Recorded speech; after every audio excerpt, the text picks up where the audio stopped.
how about we add some smoke coming out of these two towers here? That would be pretty cool.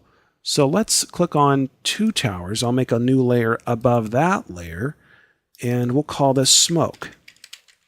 And for the smoke, what we can do is on this new layer, I'll select the lasso tool, and I'll get just a little bit closer here.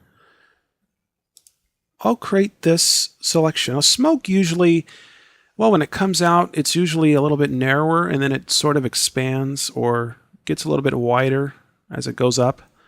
So we'll keep that in mind.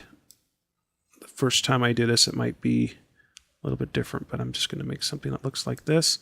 And that doesn't look too great because you want to sort of try to avoid any straight edges when you're doing things like smoke or clouds or whatever.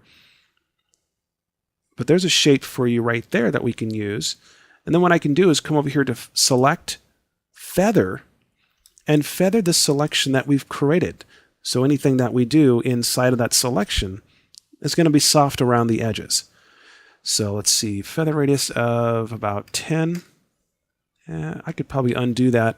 I might be able to get away with something like 20. A feather radius of 20. There we go.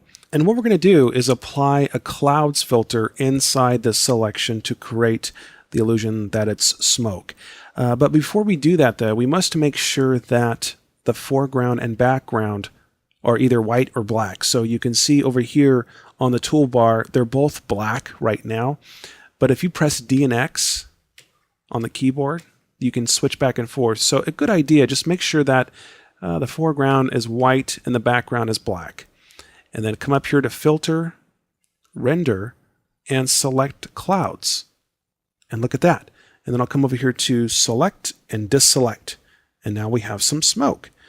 And if you find that that's a little bit too harsh, what you can do is lower the opacity of this layer just like this, so you can just barely see it. Look at that.